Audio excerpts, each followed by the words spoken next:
Another big day for former President Donald Trump just 2 days after a failed assassination attempt. He's in Wisconsin at the Republican National Convention, where today he officially became the GOP presidential nominee. He also announced his much anticipated pick for vice president. Thanks for joining us. I'm Kim Christensen. I'm Tom Green. The former president officially announced Ohio Senator J.D. Vance as his 2024 presidential running mate. Vance had served in the Marine Corps, graduated from Ohio State as well as Yale Law School. Coming up tonight on Nightly News, Lester Holt will have much more on the convention, as well as more on Trump's new running mate. As for the failed assassination attempt, today the FBI returned to Pennsylvania, sweeping the shooting areas, hoping to find more evidence and information. Early reports say the shooter acted alone. No motive has been identified. Meanwhile, Secret Service Director Kimberly Cheadle said this morning that the agency will cooperate with an independent review. The goal is to figure out what went wrong Saturday and make sure it never happens again. And here in Colorado, the trial of a doctor accused of drugging and raping multiple women has now begun. Cardiologist Stephen Matthews facing nearly 40 charges.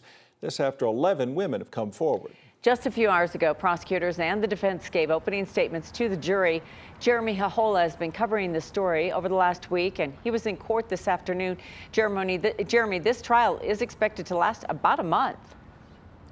Yeah, and the reason why is because this will be a trial involving the testimony of 11 women, their friends and family, doctors, paramedics, a bartender, and of course, detectives are also expected to take the stand over the next 4 weeks. Some of the women claim Matthews sexually assaulted them after they were drugged with something that he put into their drinks. As this trial begins, though, Stephen Matthews is a cardiologist here in Denver, and he remains locked up. He is facing 38 charges for drugging and sexual assault. Most of the named victims in this case are expected to testify and share stories about how they met Matthews on dating apps like Hinge and Tinder. They all claim they had drinks with him and then lost their memory of that night.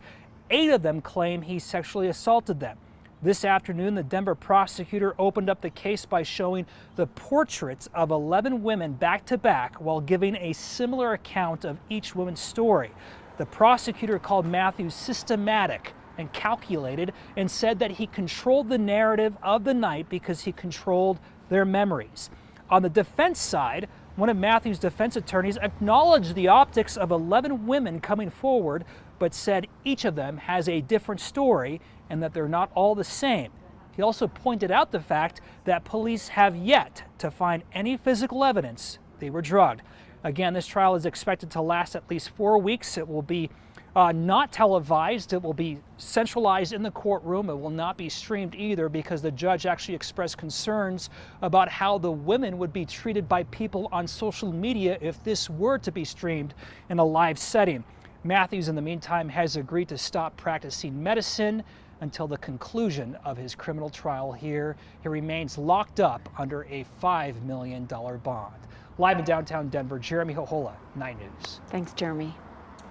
All right, let's take a live look outside. Certainly cooling down after this weekend's heat wave. If you look on the lower right, you'll see the temperature down there at 70 degrees. Yeah, some rain has come in, some lightning as well, though. Don't love the lightning, love the rain, though. And the timing couldn't be better because we have a new announcement about our weather team. We are now officially your 9 News Weather Impact Team. Kathy is joining us now to talk about that change and the forecast. Oh, Kim, so much to talk about on a Monday. As your chief meteorologist of the 9 News Weather Impact Team, I'm excited to tell you that you're going to be seeing some new graphics to help us tell the weather story and to keep you safe and prepared when weather changes.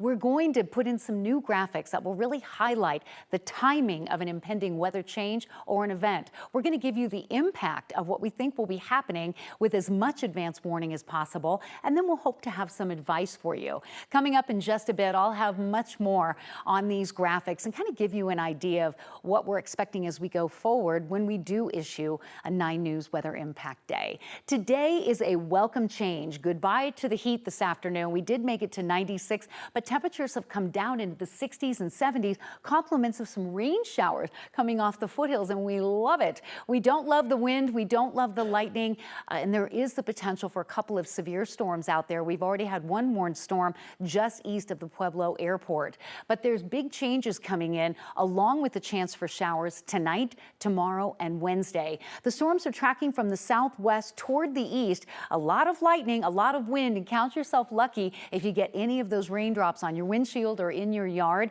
This is something we'll be looking at over the next 3 hours or so, and we'll see this happen all over again tomorrow afternoon. A cooler day with scattered showers and storms. The severe threat tonight remains east of Denver from about the Fort Morgan area out to Sterling, Yuma, and North Platte. And temperatures over the next few hours, we haven't seen numbers like this in well over a week. Much more on the extended forecast. Plus, we'll check that radar again coming up.